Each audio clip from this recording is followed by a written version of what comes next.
you're 8th in generosity, but your state is 42nd in financial distress. That's probably not the right balance. That's not the right balance. In 2024, Oregon's estimated annual expenditure on undocumented immigrants was approximately $1.47 billion, and that equates to about $6,000 per immigrant. So when you hear we don't have enough money for roads or transportation, when you hear we don't have money for schools, when you don't have money for district attorneys or for judges or for courtrooms, the real fact is that we're spending it somewhere else. Right. Bingo. We're choosing to spend it on non-citizen health care. We're choosing to spend it for non-citizen incarceration. We're choosing to spend it for non-citizen education. We're choosing to spend it for non-citizen housing. What we're just saying here is, well, let's look at the choices that the Democratic Party, and the leadership here in the House and Senate and the governor, what choices they've made. And ask Oregonians, would you make that same choice? I put this out to social media back home and I said, hey, what are your thoughts? And a person said, so you want me to pay tax on a car? You want me to pay the tax on the tires I put on the car? I've got to license and register the vehicle. I've got to pay for the with increased fees. And I've got to pay for the fuel that I'm using to drive, all with dollars that I've already paid income tax on the earnings that I have. We had a state senator call ICE Gestapo. In case one of the American Gestapo, known as ICE, decided to stop them because they would fulfill a quota of brown-skinned people in recently reopened prisons. When you see a Mexican flag being flown on a burning cop car in LA, what is being said is Mexico owns this city. So I would ask Oregonians, would you rather us spend money on roads, education, and public safety, or pay for health care and services for non-citizens? That's the question, because you only spend that dollar once, and we're choosing right now to spend it for non-citizens, and then saying we don't have enough for the basic services that most Oregonians sent us to Salem to budget for. I certainly say, Madam Speaker, and I think Oregonians will agree with me. Political bodies exist to secure responsible government and to execute the will of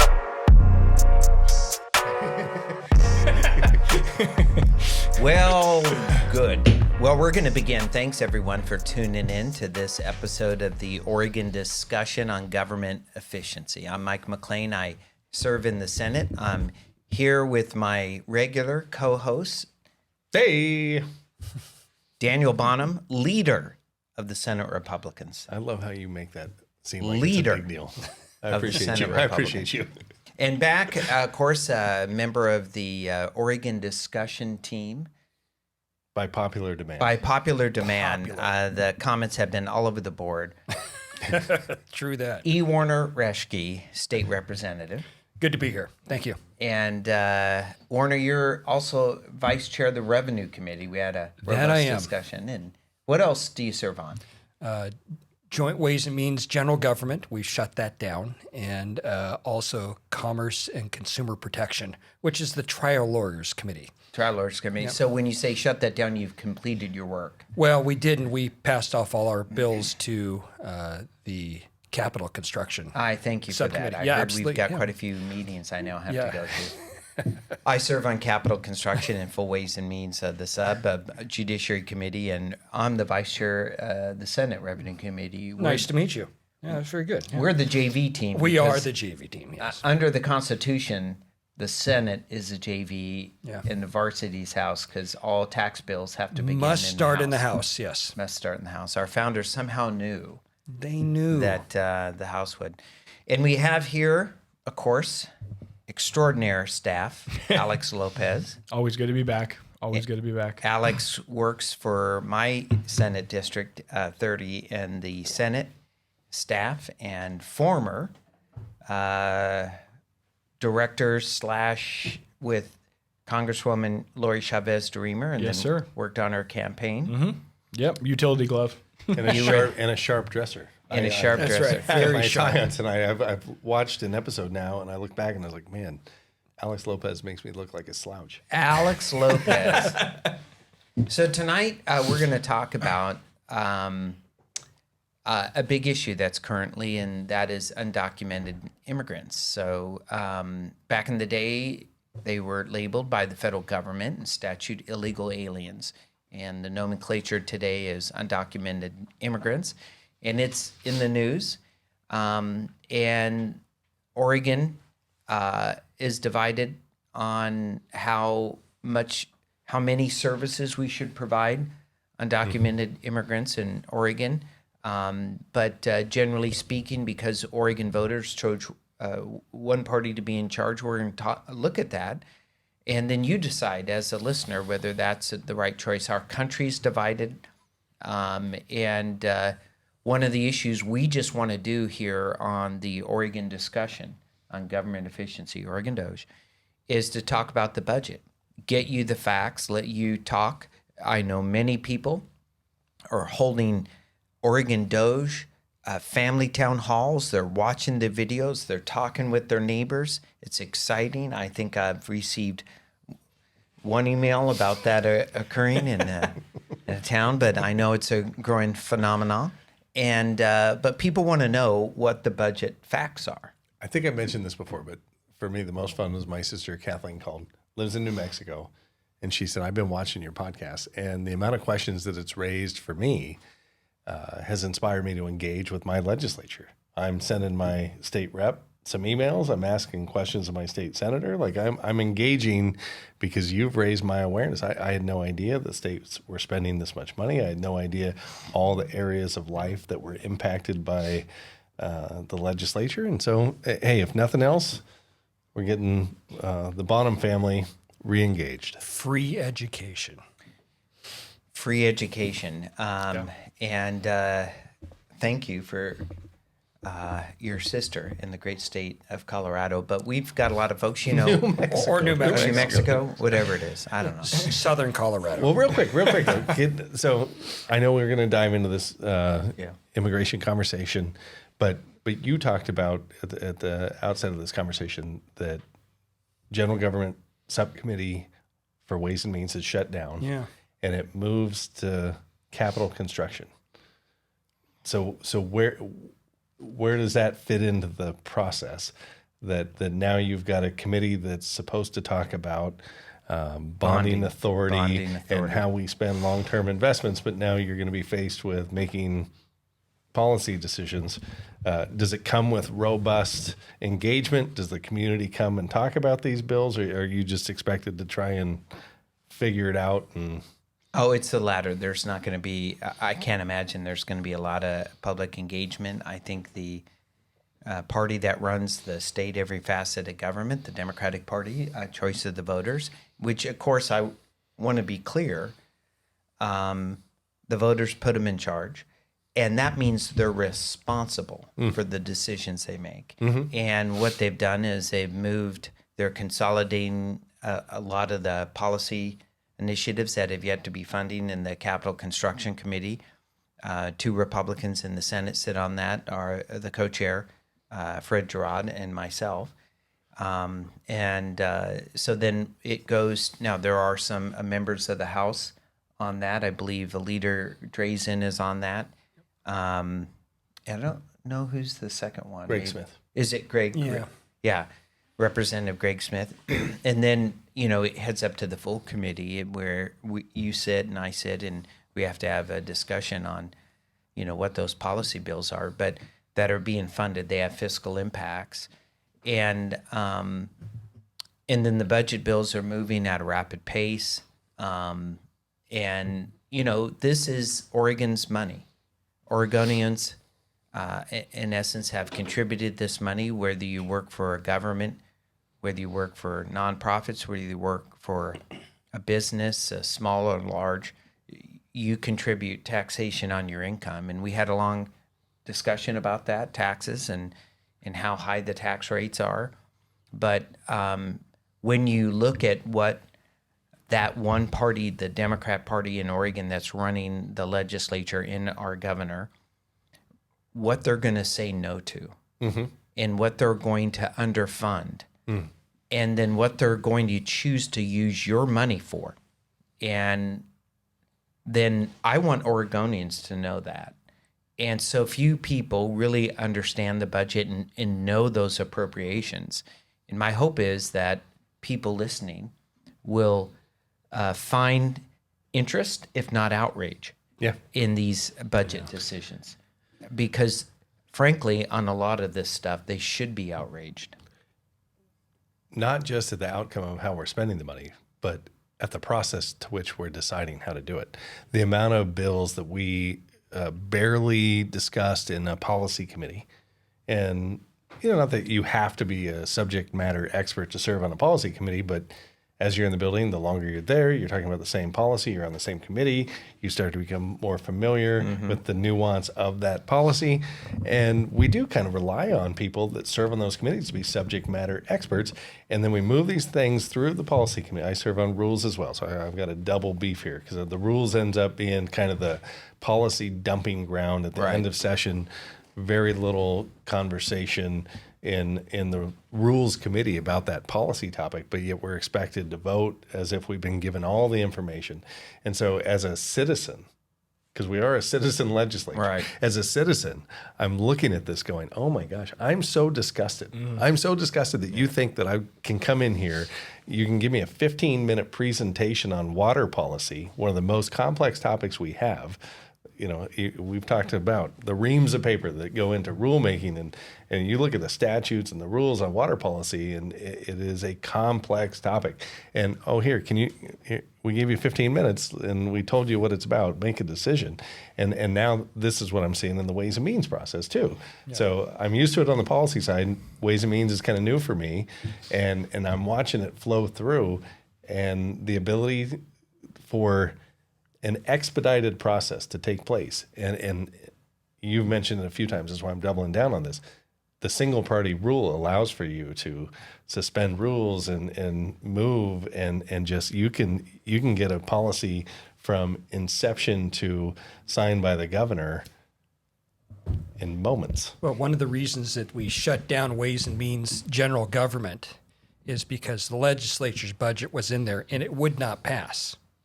There were not enough votes on the House to pass it. So rather than climb that hurdle, they closed the committee and moved the bill to capital construction.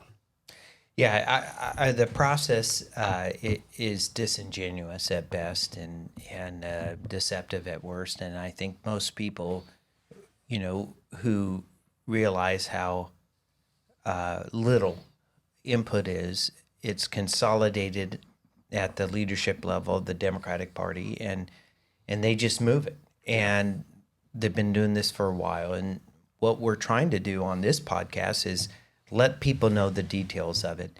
And one of the issues, policy issues in Oregon is, it's very contentious, very divisive. How much do we spend on undocumented immigrants? Now, in most people, opinion are shaped by what they see happening with the federal government. One thing's for sure, immigration is the policy of the federal government, right? Yeah. The states have no say. And so whether you are for the current administration, whether you are for Joe Biden or Donald Trump, right, who have very different views from in a porous border, very little enforcement to aggressive enforcement. So, but Oregon has chosen a path of incredible generous benefits of taxpayer dollars to undocumented immigrants. And so whether, again, we're not going to debate, at least fully, policy. What I want to talk about is the budget. How much is Oregon spending? And then let people decide, is that how they want the money spent? Because there's a real cost to undocumented immigrants. Yeah, it costs. A real cost. It absolutely costs a lot of money. And again, you could be someone sitting in, pick a city, Portland. It was just random. I picked Portland. But if you're in Portland and you're saying, hey, you know what? I don't want borders, a free flow of people, and generous benefits, etc. Okay, and if you don't want that, you probably won't like what we're about to tell you, and that Oregon has extremely generous benefits, and that money is coming out of our budget. So when Oregon budget leaders and the Democrat leaders are saying no to something in John Day or Eugene or in Medford or in Hillsborough or in Klamath Falls, McLane. Yes. Yeah. So if they're saying no to something there or they're underfunding it, you should know that a big chunk of that money that they claim, hey, we don't have money to fully fund, a street repair in McLane. Well, we're spending a lot of money that you may not agree on. And we've been talking about budgets all the way through this podcast and how they're spending money. Today, we're going to touch on a very controversial subject, undocumented immigrants. But you said this is federal policy. 100% agree, right? I don't even think that's something we would argue. But to the extent that the state has control, becoming a sanctuary state, investing in services for non-citizens, you can certainly have, either an affirmation of federal policy or a rejection of it. And Oregon currently, as a Trump administration, is saying, hey, we want to be a nation of laws. And first and foremost, if you're going to come to our country, do it legally. And the state of Oregon, of course, is saying we're a sanctuary state, and we're going to spend a lot of money to accommodate those that are living in the state of Oregon that may not be here legally. Well, and I think from the standpoint of what that sanctuary state means, it means that Oregon prohibits any person involved in at any level of government in Oregon in participating at all with the federal government in any respect with regards to immigration or enforcement. So that's a prohibition. You can't give the federal government any information. You A can teacher, a police Nobody officer, a judge, It's against the law in a Oregon. district attorney cannot. Right. They cannot. And so that's the policy of the state of Oregon. But we're going to talk about the budget. We, of course, have extraordinarily talented Alex Lopez here to bring us through where does Oregon rank. He's going to make us play a game. He's going to make us play a game, but the last time you played, if I recall, you won. He did. He did. Yeah. Finally. And, it's also to kind of get the lay of the land, too, before we dive into all the budget questions. Where exactly do we rank in all this stuff compared to the other 50 states? So the first question and where Oregon ranks is, where does Oregon rank in unauthorized total immigrants? 50 being the least amount and number 1 being the highest amount. And this is per capita, based on our population? Correct. And this is per DHS estimates at the federal level as well. Department of Homeland Security. Yep. I'm going to go with 1. Oh, okay. I'm going to the top. All right. I'm going to say 20th. Okay. Yeah, I'm closer to the middle of the pack. I'm going to say, 22nd. Wow. Well, it's 21, so you guys are right in the middle. Wow. Right in the middle. 21. Yeah. I almost did 21st. 21, but it felt too Price is Right-ish. Didn't want to go over the retail price. I would have pointed that out. That is, don't you hate that you bid for some guy next year, 401? $1. Yeah, 400 and 401. Yeah. Personally, I thought that this was higher than I thought, actually, in my opinion. But we are a sanctuary state, so Higher than what?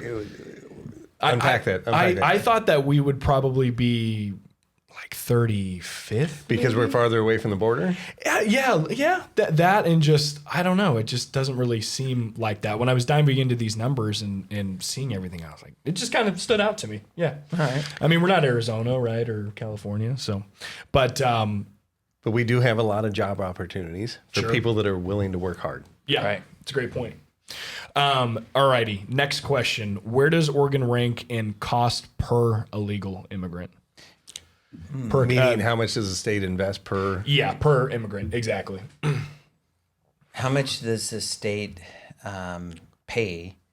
You use the word invest. We would say in cost. In other words, just per illegal immigrant, undocumented immigrant that's here in the state of Oregon. How much? Yep, correct. Where do we rank? Yeah. I'm going to say 15th. 12th. Okay. Rep. Reschke? I'll split the difference, say 13th. Okay. So this one shocked me again. We're 8th per the World Population Review, and that was just really high to me. And the only other states above it are, again, liberally ran sanctuary states like Hawaii, California, they fit the bill for it. But that was just higher than I thought. Well, the reason why I figured we'd be higher is healthcare. Yes. Is what, a Sure. third of our budget, Yeah. if not more.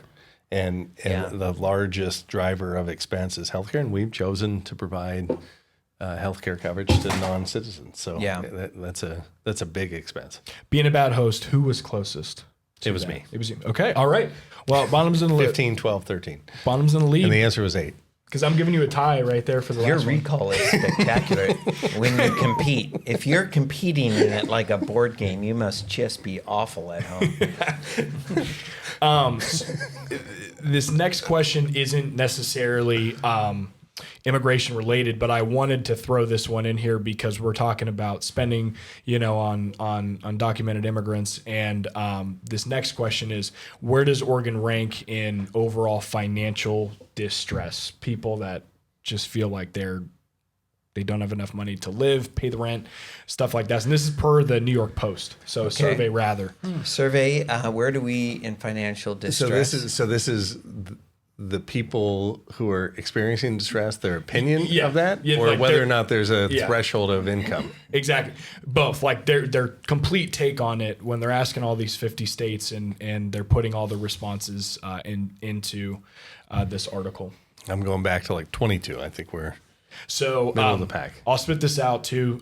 50 would be like, we're in such financial distress, and 1 would be like, I'm fine. Oh, wait then. Oh, I got to okay. reverse. I got to reverse. It's a different way. 38. The way that they did it so was 38. different. Okay, 38. If I ran my math. 50 being like, I can't pay my mortgage, I'm declaring bankruptcy. Well, it'd be 28th. 28th. Thank you. I'm That going to magnificent recall offset by terrible math. I'm going to be the outlier, say 42. I'm going to say 42nd. 41. Oh. Reschke, right on the money, 42. 42. So That is eighth worst in terms of people just saying I'm in dire straits. Yes. Yep. So It does check out. I mean, polling that we've run this session shows that people are very concerned about the cost of living. That's why, again, I've been so shocked at Democrats' willingness to try and raise a few $1 billion in transportation tax. But people are saying this loud and clear. I can't afford. So when you're 8th in generosity and payment to undocumented immigrants, but your state is 42nd in financial distress. Right. That's probably not The right balance. That's not the right balance. No, not at all. All right. And to further break it down, so the overall state spending on undocumented immigrants in 2024, Oregon's estimated annual expenditure on undocumented immigrants was approximately $1.47 billion, and that equates to about $6,000 per immigrant. We have about 400,000, and that's where we're kind of set up. That's where the services include education, healthcare, and you hit the nail right on the head, Senator Bonham, with healthcare and law enforcement, all that other stuff. And the interesting thing is, I think a lot of what they don't factor in that. And do you have the next slide? Yeah, is that that you have the we're going to talk about the unreimbursed Medicaid.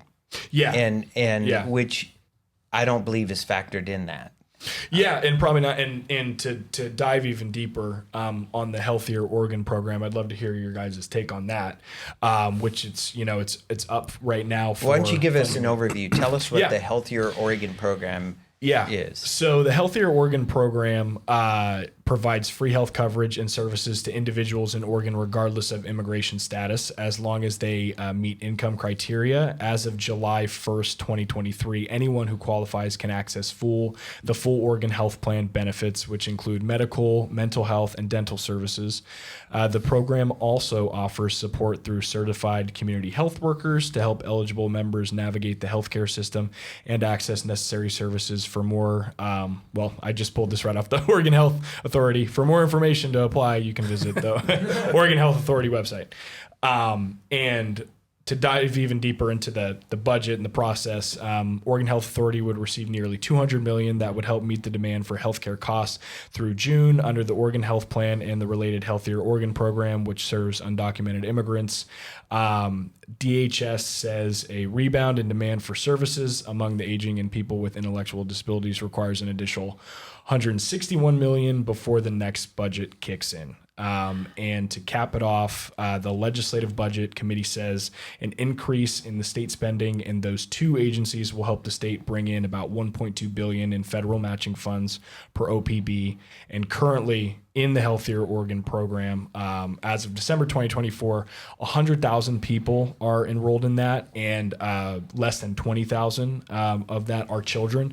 And my understanding of it is when this legislation was proposed, and I think it was 2017, the initial plan was for children. For pregnant moms. Oh no, it was pregnant moms and children kids. first. Yeah, cover all kids, and then when it became cover all people, it was expanded to 18 to 55-year-old non-citizens, and it had $100 million cap at the time. Yeah, that we'd only spend $100 million.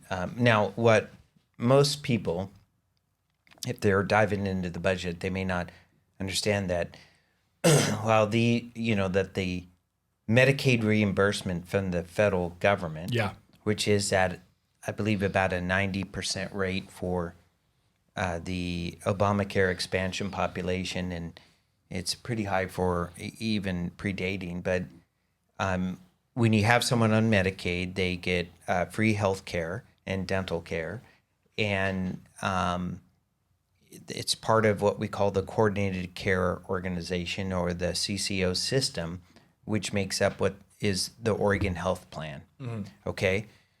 And when someone is covered on the Oregon Health Plan and they're documented, meaning they're a citizen or they're here legally, and that they get reimbursement. Now, I don't quite understand fully how the non-citizens but have legal presence, how that works. But if they're not here legally, they're undocumented, we don't get reimbursement. That's my understanding from the feds on that. So Oregon's, in essence, general fund, correct, covers it. Exactly.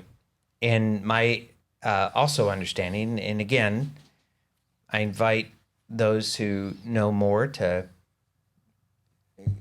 share in the comments or to come on the show and talk to us about this, but that the projected next biennium cost of that program, where we're not reimbursed by the feds, translation, undocumented immigrants, is about $1.5 billion in the next biennium, or $750 million a year. Some of that is offset by perhaps I don't know, but it comes down to roughly about $400 million a year, or $800 to $900 million. It's pushing $1 billion. I see different numbers. So it's about $1 billion over a biennium. And that's a lot of money. And that's general fund money. It's money that can't go to schools, can't go to roads, can't go to public safety, any of those things. Well, correct, because of the choice we've made in this program. And so when you hear we don't have enough money for roads or transportation, when you hear we don't have money for schools, when you don't have money for district attorneys or for judges or for courtrooms, the real fact is that we're spending it somewhere else. Right. Bingo. We're choosing to spend it on non-citizen health care. We're choosing to spend it for non-citizen incarceration. We're choosing to spend it for non-citizen education. We're choosing to spend it for non-citizen housing. Well, in as well as a plethora of other initiatives under either, the social justice agenda, or, there's priorities that say, hey, we're going to spend more money in this biennium, in human services, DHS, foster care. Or, they allocate Department of Corrections. And in other words, these are choices they're making. But the one thing all of us who have been involved in the budgets, whether in the subs or the full, have heard is, oh my gosh, it's in desperate state. We're going to have to cut back, or we got to only charge a, current service level here, maybe under here, et cetera, et cetera. And of course, what we're just saying here is, well, let's look at the choices that the Democratic Party, and the leadership here in the House and Senate and the governor, what choices they've made, and ask Oregonians, would you make that same choice? Well, we've talked on this podcast a lot. Like one of your terms that I just hear on repeat in my head is mission creep. What were we doing then? What are we doing now? To give you an idea, the 2023-25 budget for OHA for full implementation of the Healthier Oregon program was $725 million general fund and $136 million federal funds. So that's $861 million. We're now at $1.3 billion general fund, $0.2 billion, so $200 million in federal funds. Now, I should point out the HRSN, which is the health-related social needs, right? So now we're not just paying for your Medicaid, we're paying for your housing assistance or for you to have air conditioning. Like we're going to make sure that your other determinants of health are taken care of with dollars that are supposed to be prescribed for Medicaid. And again, in this case, because we cannot use the federal funds, which is interesting because I just told you we're spending $200 million in federal funds. Well, don't worry. The $200 million that are in there for the federal funds are the ones that we're using for only the things that the federal government will pay for. Because you can trust us that when we put all that money into one pot, that we can still bifurcate it and only spend, if you give me $10 and you say, whatever you do, don't buy soda with that. And Werner gives me $20 and says, this is for dinner. And I come back with some soda. And I say, don't worry, Mike, I only use Werner's money for the soda I bought. Your $10 went only to the brisket. Thank God. You're welcome. No, but that is how the state's doing this. Is we're drawing down federal dollars. I can't imagine that the federal government, if they were aware of this, would support this. That's problematic, and we're doing this to ourselves. We're putting ourselves in a position, and through a sanctuary state law that says, "Hey, we're not going to participate in enforcement of federal law." That's putting us at odds with the federal government. If you look at our budget of the $140 billion, about a third of it comes from the federal government. Mm-hmm. I mean, the federal government is our partner in a lot of the investment that comes back to the state of Oregon. Mm-hmm. And to then tell the federal government what we will and will not do that aligns with federal policy is going to put us in a precarious position at some point. Well, the interesting thing is, again, these are choices in our budget. But as you've seen in the Revenue Committee in the House, the push to raise revenue, in fact, wildfire suppression, which has been funded in essence through the general fund since statehood, right?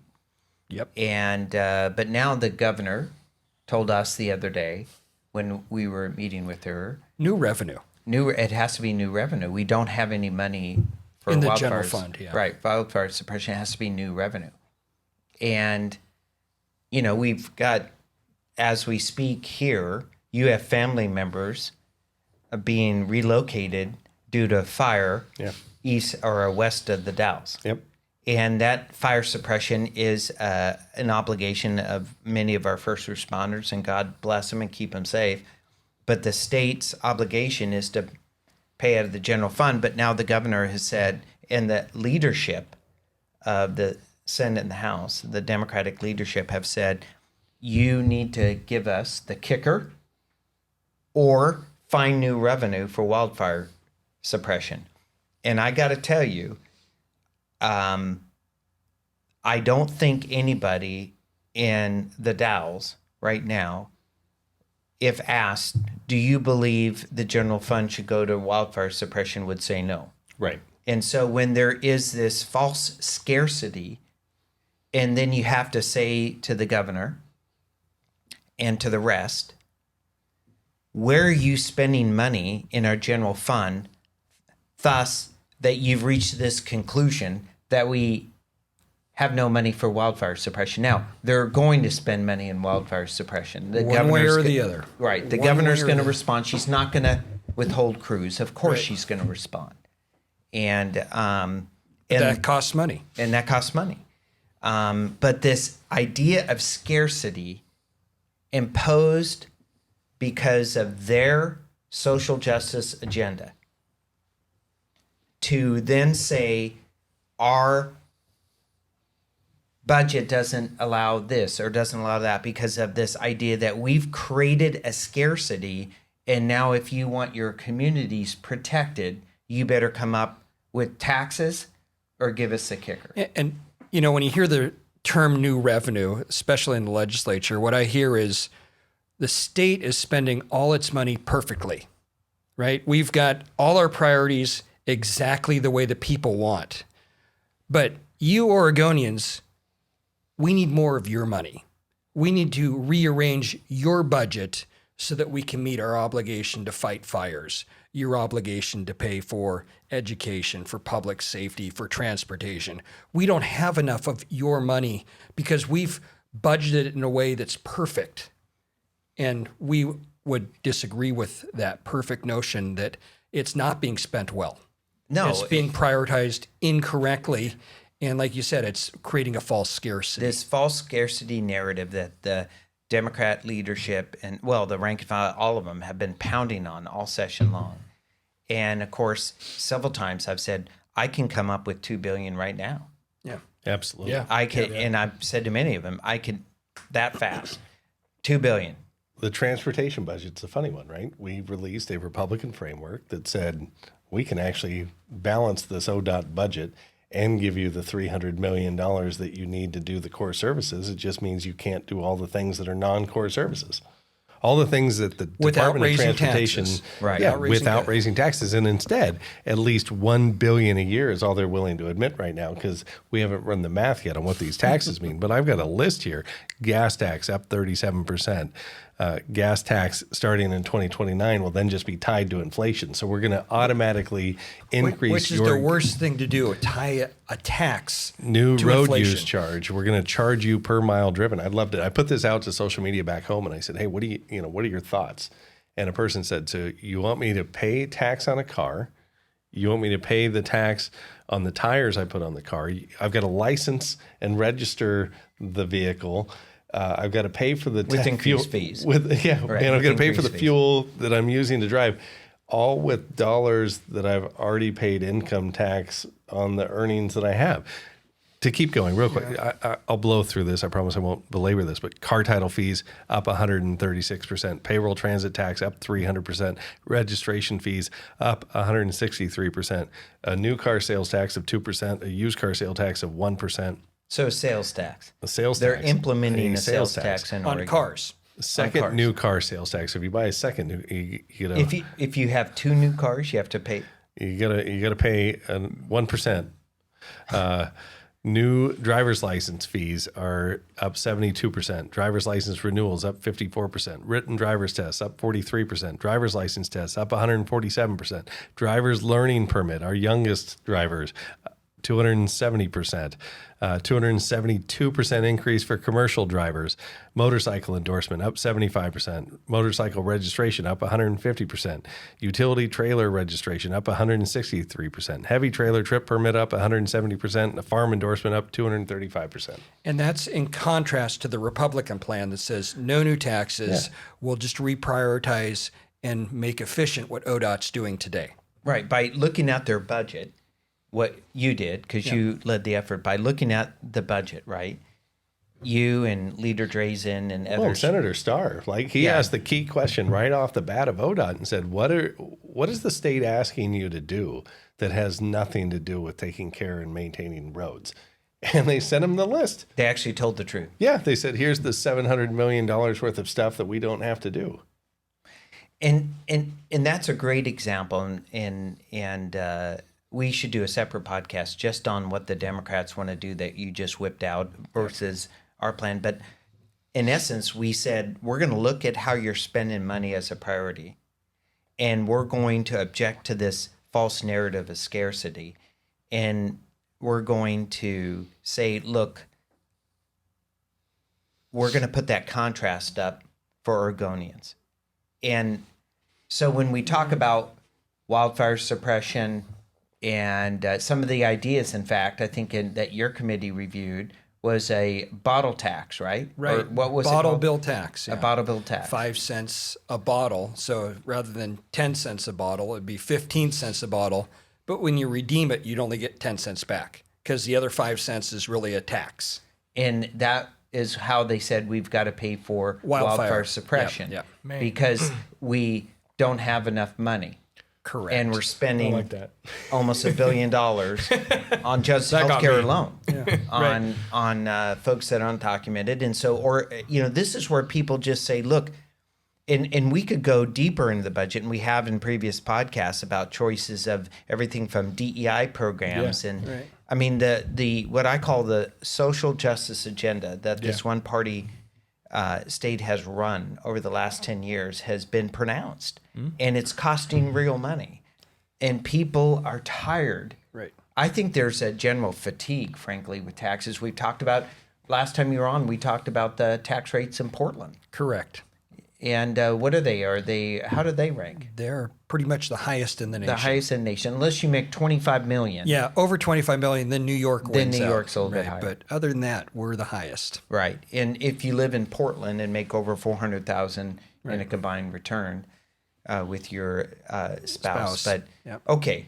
Yeah, and so before we get into the other slides too, for the listeners, I just want to lay out, because the other slides, we're talking about how our money's being spent and how it could be better spent, and there are some things that the current administration and both houses have passed through and let happen that.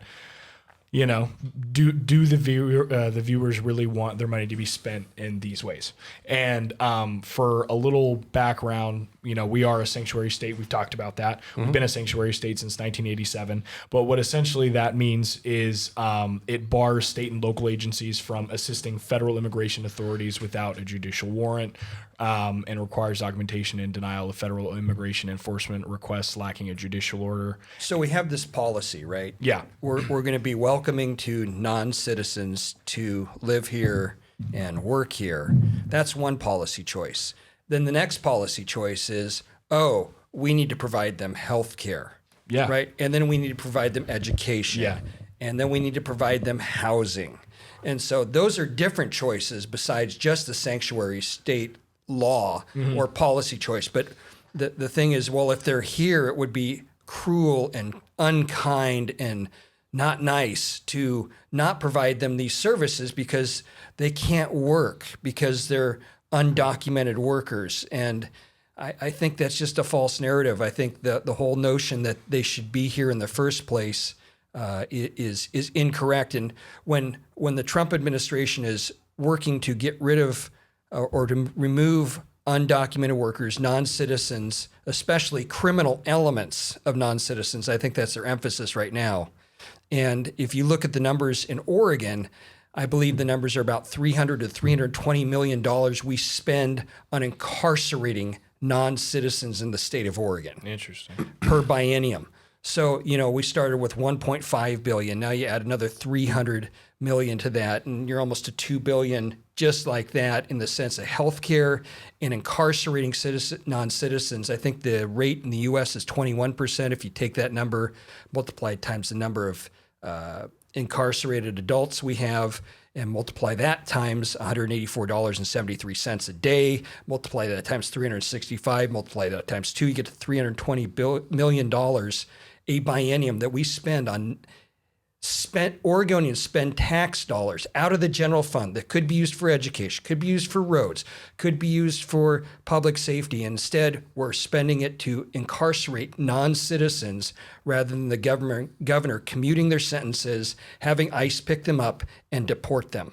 That's what we're spending. I think, again, Oregonians writ large are compassionate people. Yes. When you go talk to your friends and Sure. neighbors and you say, how do you want to treat somebody that is genuinely seeking asylum? Oh my gosh, we want to take care of them. We want to provide a place for them to come and be safe and have safe harbor from threats that they may experience back home, from religious persecution, from sex trafficking, from whatever it might be. Right. And the question becomes, much like environmental policy, what are you willing to pay for that? Right. Now, we don't ask that question because, quite frankly, we've got hearts. We don't tell people, quantify how much you're willing to care about somebody else. When it came to environmental policy, like with cap and trade, we said, hey, what do you think about the environment and the environmental policy? And people said, we should do something. He said, how much are you willing to spend a year? And they said, about $75. That's what they said. I said, well, are you willing to spend $1,500? And they were like, no, absolutely not. Like, we don't bring the cap and trade scheme. It costs too much. And I think the hard part with this particular policy is people are completely unaware to the extent that we have grown this, expanded the level of service that we're providing to non-citizens. And again, the offensive part for me is I'm looking at this year's budget requests from the Republican perspective. We've tried to do some things for veterans, and we're being told no. Right. There's Can't not afford enough it. Don't have money. So the person that is 80% disabled, right, through service to their country, they've come back, they've lost a limb, they've lost a function, whatever it might be, and we're saying, I want to give that person a scholarship. I want to make sure that they can get to college, whether it's an associate's degree into a trade school, higher ed, I don't care what it, I want to pay for it. I think the state should pay for it. If you are an Oregonian who served our country and come back disabled, we should take care of you. And the state's saying, no, we cannot afford that. And we've talked a lot about this. And one of the things I know we're slowly doing, but I hope we put it together an episode here at the end where we say, this is what we asked them to spend money on. This is what they said no to in order to do this. Yeah. I think that's absolutely what we need to do. And, even amongst the four of us, right, we can all have different opinions about the policy, about validity of sanctuary state, whether it should have participation with ICE, whether it shouldn't, or perhaps at least be able to transfer information. Like, for an example, I remember when I ran in 2010 in a primary, my first time I was elected, and I was running for the House of Representatives, and one of the questions came up is, should the children of illegal documents, people undocumented here in the state of Oregon, receive a free K through 12 education? My opponent at the time, if I recall, said no, and I said yes. And when I was asked about it, I was like, we've made a policy and decision, I agree with it in Oregon, that if you're a child and you're here in the state, we're not asking you or your parents, where were you born, where you came, right?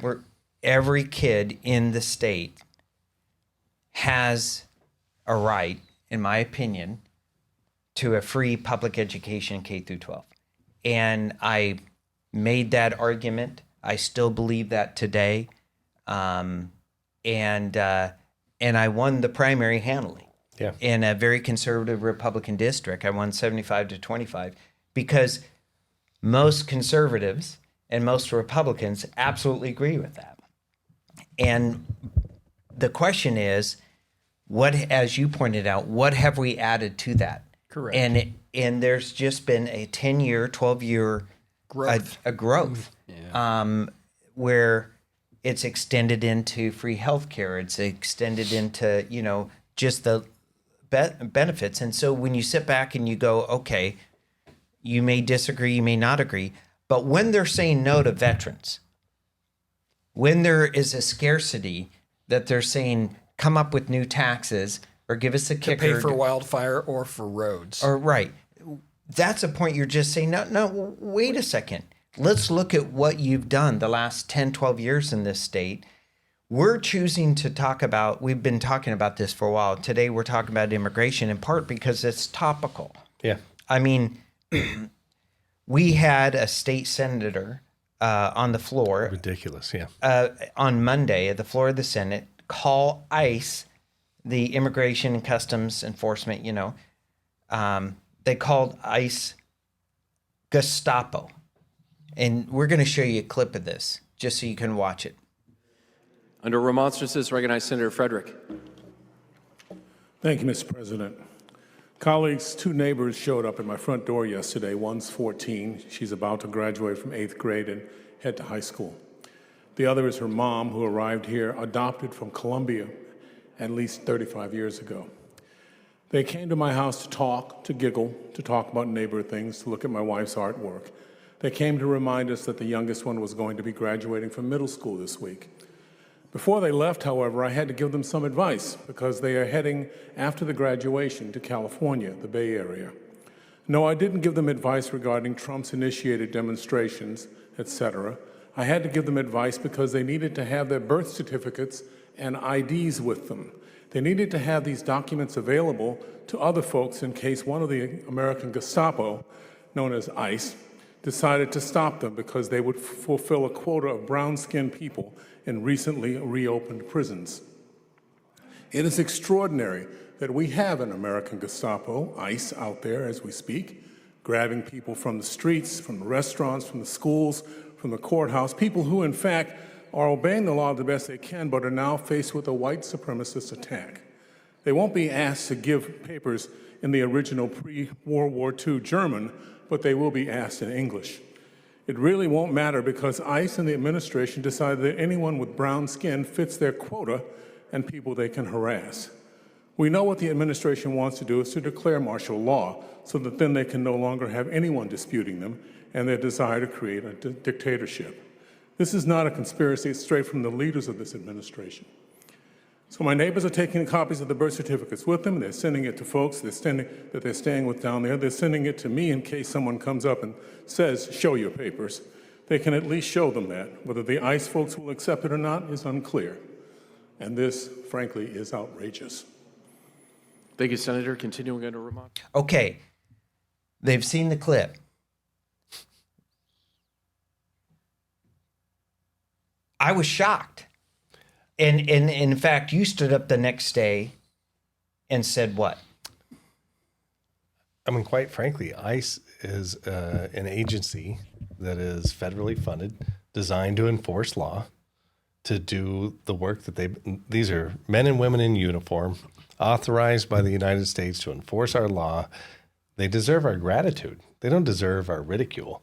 And to compare ICE to the Gestapo, I mean, to remind you of who the Gestapo was, this was part of Hitler's war machine, arresting Jews. They were arresting citizens in Germany that right, were Jews in contrast to the along. political regime. They're throwing them in concentration camps. They were exterminating people. The Gestapo was an entity of pure evil. Yeah. And to suggest that the men and women of our law enforcement agencies should be compared to the Gestapo is so offensive. And this race baiting nonsense that they have brown quotas. I mean, what he said was so offensive, and he said it with a straight face. And we showed the one clip from Monday. I responded Tuesday. He came back on the floor today, Wednesday, doubled down, and basically said, if you would call what I said race baiting, then you're a racist. Because that's the only tool he's got in his toolbox, apparently, is that a nation of laws that tries to enforce the laws must only be doing so for racial reasons. Yeah, and and we all know people. I know a couple. Our producer of this podcast, good friends of theirs. She's from Germany. She's a Western European, and that she's Caucasian. And guess what? Immigration has been, has issued a notice to her too. And so, in other words, it's incredibly frustrating. Well, we're divided. I mean, I just look at what's happened in Los Angeles. The Democrats are saying in fact, on the floor, we had a different state senator say they were completely peaceful protests. Yeah. And Trump sent in the National Guard to, in essence, create chaos. And it sure, the images that I've seen don't look peaceful. But again, it's this division between the right and the left and what becomes Democrat Party narrative talking points, and that is everything's peaceful, Trump caused it. The other thing I shared was who some of these folks are that have been deported. The child molesters, the rapists, the murderers. These are not the people that the good senator referenced, a mother They're and a not your daughter neighbor. there to That's look at artwork. Hey, if you're going anywhere near it, you better have your documentation. That's so obnoxious and so offensive and so far from the realm of reality. That part of the play from a political perspective, people say, well, why didn't you stand up immediately and say something?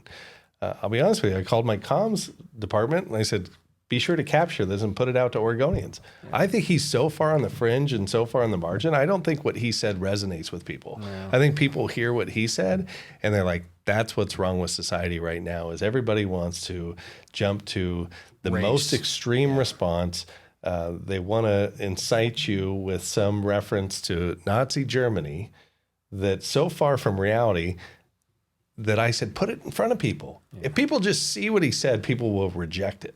They don't need to hear from me calling out what he said. They just need to hear from him. And with their own ears, they're going to hear it and say, ICE is not the Gestapo. I'm sorry, it's not.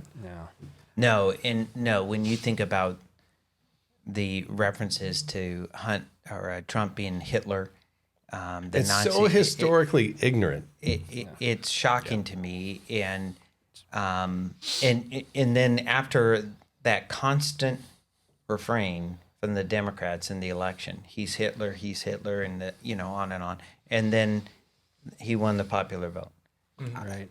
I think everyday Americans are just tired of this. But we are divided. We're going to have,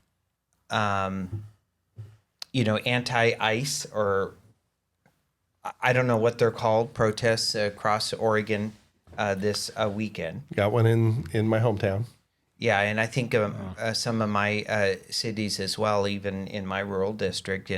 But the one in Portland has got people talking about whether it's going to be peaceful. And of course, I think, well, that depends on how you define peaceful, because several of our Democratic colleagues on the floor of the Senate define peaceful on what's happened in LA. Mm-hmm. Either a small fire or a large fire, right? But we'll know, we're going to get this episode turned out. I don't know if it'll be in time, but I think ultimately this is a very divided electorate, right? And this is a very hot topic. ICE, does the state participate? No, not at all. They won't give ICE any information. I heard it from somebody in the federal government who recently told me, because Oregon doesn't, or in the other sanctuary states, doesn't give them information like, we're looking for this guy. Do you have him? Our intel says he's in your jail. We won't participate, right? Then they go to his last known address. So now you got ICE in a neighborhood trying to find this guy because of the crimes he's committed. And then now they're in neighborhoods. And then what happens? ICE shows up in a neighborhood trying to find the guy because our state won't participate, won't even tell him if we have him in jail. And then suddenly ICE is in a neighborhood and people are protesting. What do you do in our neighborhoods? They're here to pick up you. They're here to pay, oh my God. And I would think Oregon should adjust its policy to be able to tell the federal government if we have someone in jail they're looking for. It should, because here's what Oregon's policy does today. Given the Trump administration, given deportation, given ICE actually going out and enforcing the law, if I'm a non-citizen in Idaho, do I want to go back to my home country or do I want to go to Oregon? Mm-hmm. Which is easier? I can go to Oregon, I can get health care, I can get education, I can get food stamps, I can get housing, I can get all this stuff, and I get protection from the federal government knowing I'm here. So the problem with Oregon's sanctuary status state status is that we're a magnet for those. I mean, even if you're not in Idaho, let's say you're in Mexico or Nicaragua, Guatemala, or wherever. You can be in Russia. I don't want to come to Oregon. Look at all these things that they give us. And so long as we have the goodie basket open, you're naturally a magnet for people around the world to break the law to get into Oregon. It doesn't have to be South America. It can be Canada. It can be Russia. It could be West Germany. If you're having a tough time, come to Oregon. We're going to take care of you. Well, and there would be those on the left that say, hey, people, as you mentioned, asylum seekers fleeing oppression, they're not making a calculus on what the benefit stack in Oregon is. They're trying to get out with their lives and et cetera. Sure. And then you have those who are free-flowing, and then you have those who have been deported and are coming back, right? So you've got a mix. And that's the thing about immigration. It's not simple. It's not just simply one bad guy and they're all bad, right? Right. And you've got legitimate asylum seekers, and many after the Afghanistan war, and I won't get into President Biden's disaster Kabul pullout, right? Because I could get into that. But, you know, and so we had asylum seekers and many others from Afghanistan, you know, and so we want to be a place where asylum seekers come. And then legally, because they can legally apply for asylum. Right. However, we also know that it's not a simple story, because there are a lot of people, 20 million under Biden, right? Yeah. And because of... They said the magic words. Asylum, right? Yeah. And so then you have to vet them. And then the federal government has to say, okay, who's telling the truth and who's not? And so it becomes expensive and time-consuming. Yeah. And then Oregon made the policy to say, hey, we're going to give these benefits. And again, if you believe in that, if you're wholeheartedly committed to the social justice agenda that the Democrats have run, Tina Kotek as speaker, Tina Kotek as governor, Kate Brown as governor, if that's, and you believe with it wholeheartedly, then at least can you recognize what it's costing us, the sheer burden on our budget. And sheer burden on Oregonians. Right. Yes. And then the question becomes, I'd love to ask those same people, I want you to sit at a table with someone, a veteran has a disability and he can't afford to send his kids to school and wants to be right. And I want you to tell the veteran why you believe he should not or she should not 80% disabled receive educational benefits for the wife and the kid and et cetera to help their family, right? And others should, because that's where the rubber meets the road. Yeah. And that's the thing that I hope Oregonians know. That's the choices your government has made. So before we were on air, I was telling you guys there was a family from Argentina that was in the building, and I snuck them down to the Senate floor real quick. I had a few minutes and let the probably 10-year-old boy, bang the gavel and speak from the mic. And Mom took a moment to go up there, and she expressed her gratitude for the freedom and liberty she has in the United States. And I thought, that's so awesome, right? And I would imagine that if I went to where they live, even if they had an Argentinian flag, the U.S. flag would be waving above it. I just have a feeling that they came to this country to seek what this country has to offer, and they want to honor that this country is providing it to them. And I got into this conversation with someone in the back of the Senate floor, and I said, if you try to go to a foreign country and you outstay your visa, what do you think happens to you? What do you think happens to you in week 7 when you were only supposed to be there for week 6? And someone says, may I see your identification? And you show them, and they look at your passport, and they say, oh my gosh, you're not supposed to be here. They're going to throw you out. It's what every country does on this planet, except for here in the United States. Like right now, we're not even asking to see your papers. We don't ask people that, right? For the most part, people are living and abiding by the law. They get left alone. Whether or not that should be the policy, we can argue about. But again, what's bothering me today is that people that have come to this country that are claiming that they have the right to be here are flying foreign flags as they're declaring that they deserve to be here. Why would you not be waving our flag? And again, having cultural allegiance, I get. I really do. I totally understand. But a flag is a sign of dominion. It's a sign of this is who owns this territory. When you see a Mexican flag being flown on a burning cop car in LA, what is being said is Mexico owns this city. With the American flag on the ground in flames as well. Correct. So flags are not just flags, they're symbols of dominion.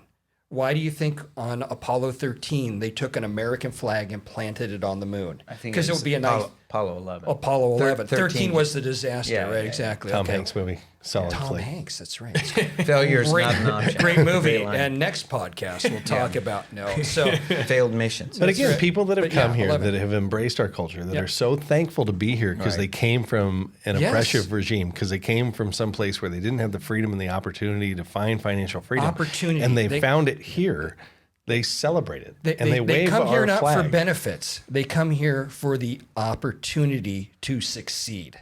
And there's a difference. There's a big difference coming here for the goodies or coming for the opportunity to succeed. Alex has got one that I think we should talk about here. Yeah. To dive more into how we're spending this money.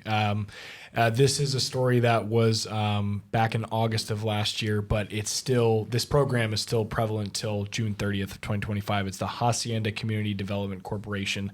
And it was reported by Newsweek that taxpayer-funded housing support group in Portland, Oregon appeared to have been offering grants of $30,000 to first-time homebuyers in the state, but with only those who are not U.S. citizens eligible to apply. Initially, the Economic Equity Investment Program, or EEIP, had $15 million to distribute, and in 2023 awarded grants to 36 organizations in Oregon, according to its official website.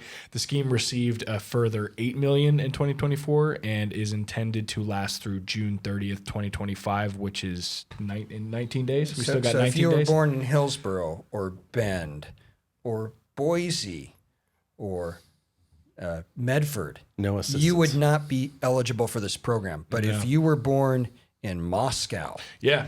if you were born China, yeah, exactly, you would be eligible for this money. Yep. So I thought it was interesting. I saw this article and I threw a fit, right?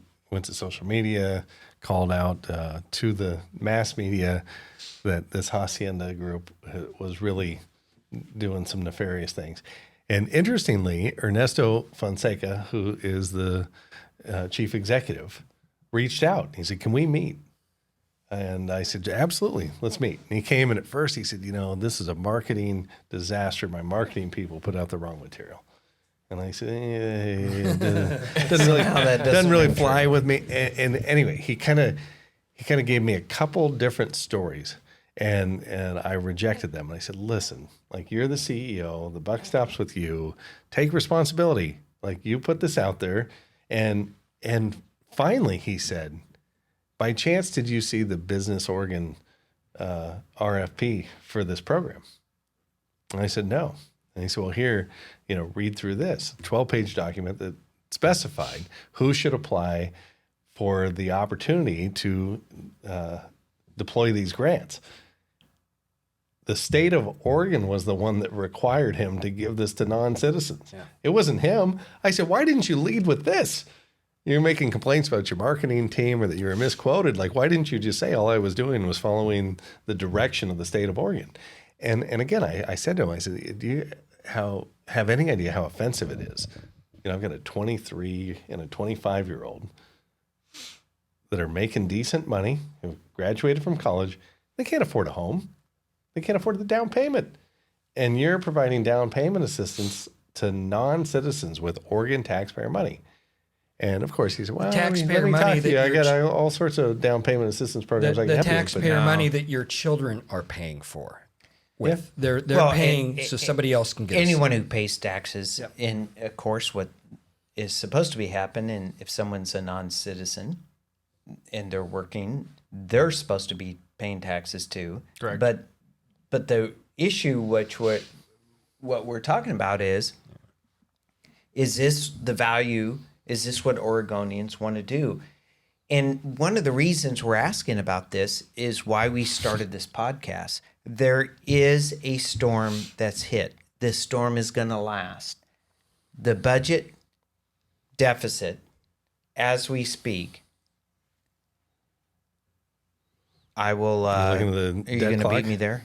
Hey, you beat me there.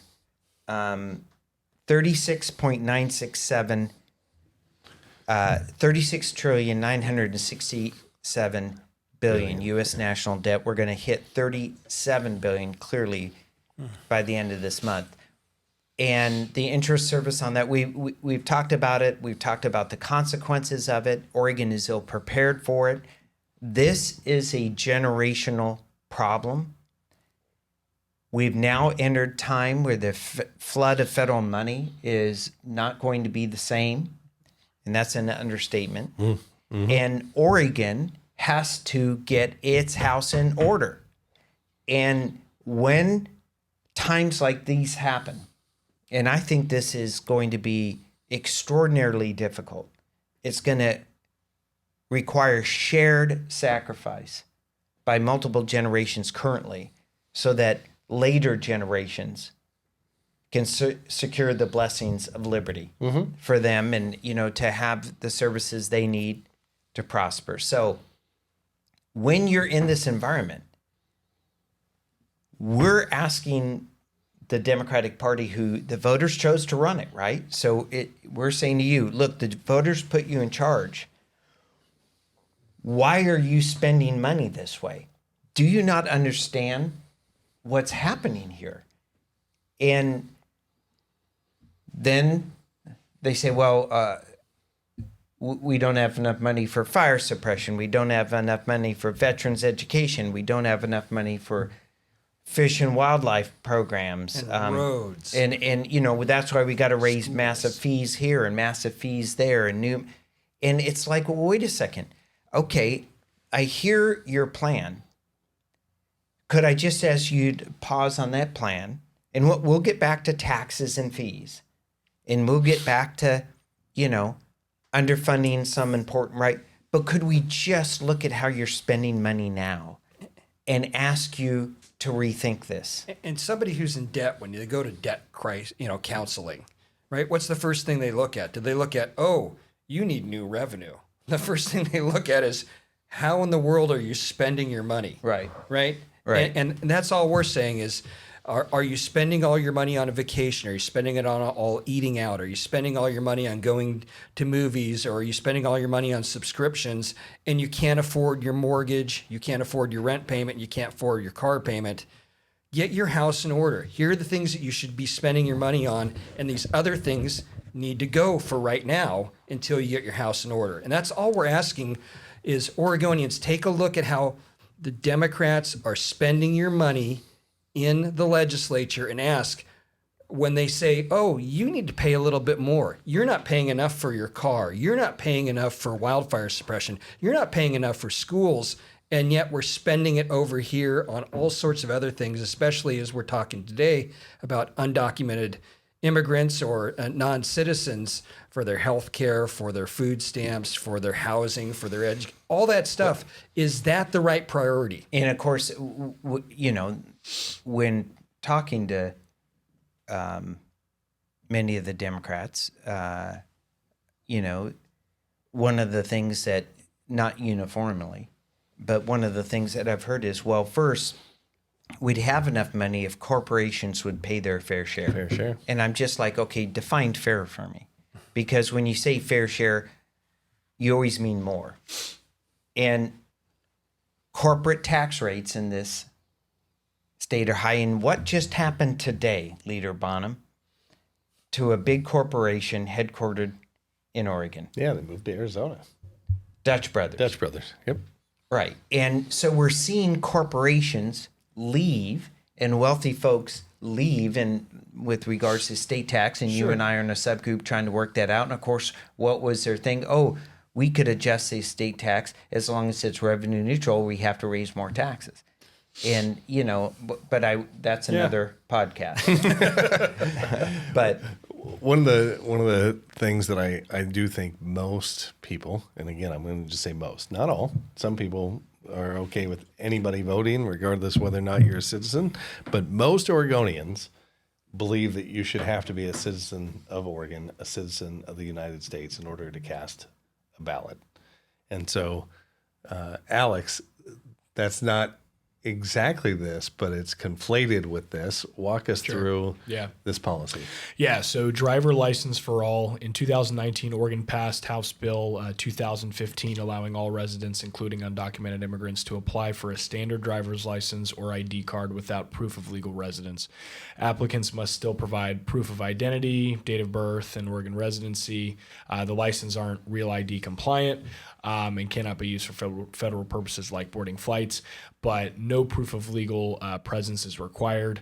Applicants are no longer required to show proof of lawful status to obtain a standard Oregon driver's license or ID card, and social security number. Applicants are not required to have a social security number. If an applicant does not have a social security number, they must sign an electric statement confirming this during their application process, but their required documentation is full legal name and identity, date of birth, Oregon residency. That's it.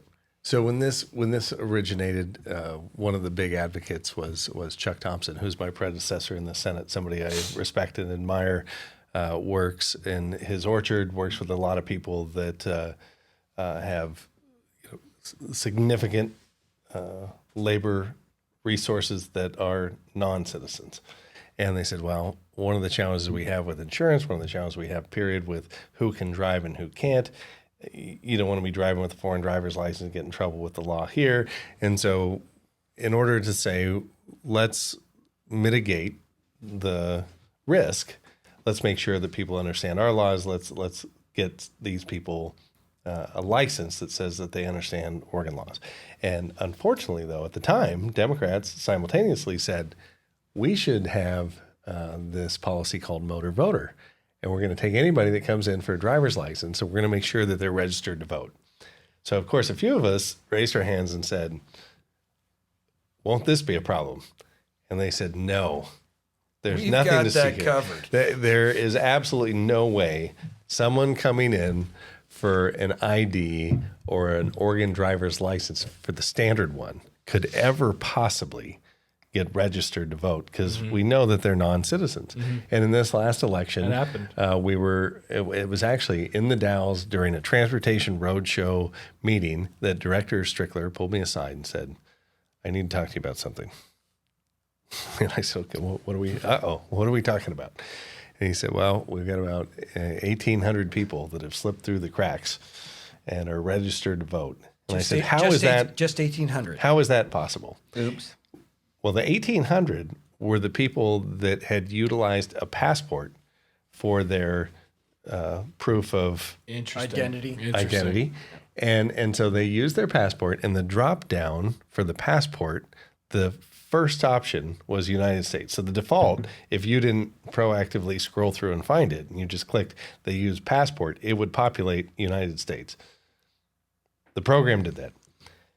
Well, there were another 66,000 people that used a driver ID card.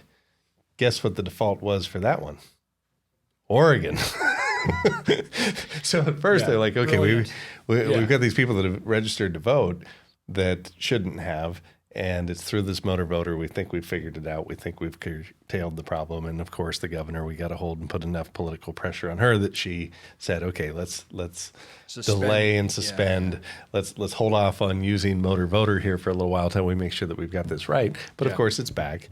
And we're talking about expanding this to OHA. So anybody that uses our medical system, you would say, do you by chance registered to vote already, or should we sign you up while you're here using our state-sponsored healthcare system?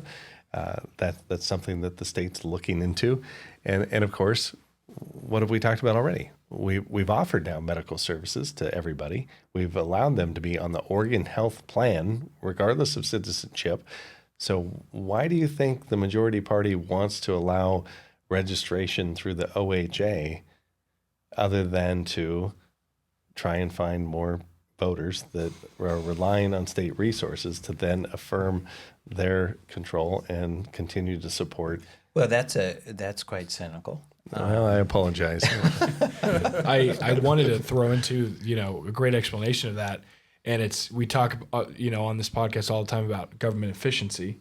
Well, the government was not being efficient at all with, first implementing this program, but not, dotting their I's or crossing their T's and letting this fall through the cracks. So, what else do you got on slides? We might start wrapping it up. Yeah, no, we pretty much covered Sanctuary City and, kind of our outlook on what might happen in Portland this weekend, and odds on it being peaceful, We'll see you define peaceful. Exactly. But, well, in the end, I get, and I hope most of the listeners get, that this is a very divisive topic. And the goal of this podcast was to give you the facts about how much we're spending and then ask that question, given the federal budget and the budgetary storm that we find ourselves in, which is not going away anytime soon, is this how you want money spent? What does the state government, completely in control of Democratic legislators, Democratic governor, all statewide Democrats, right? So this is what they're saying yes to, and this is what they're saying no to. We used to play a game with our son called Would You Rather, right? So would you rather eat a box of rocks or have snails poured on your head? And you'd have to explain which one you'd like rather. So I would ask Oregonians, would you rather us spend money on roads, education, and public safety, or pay for health care and services for non-citizens?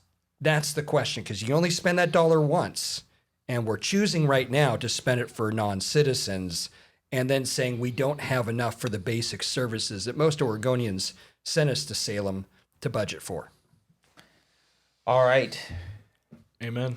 Good podcast. Thank you to Alex Lopez. Of course. For once again being outstanding. Bringing down the house. Werner Reschke, thank you. Thank you. Leader Bonham. We're done. Till next time.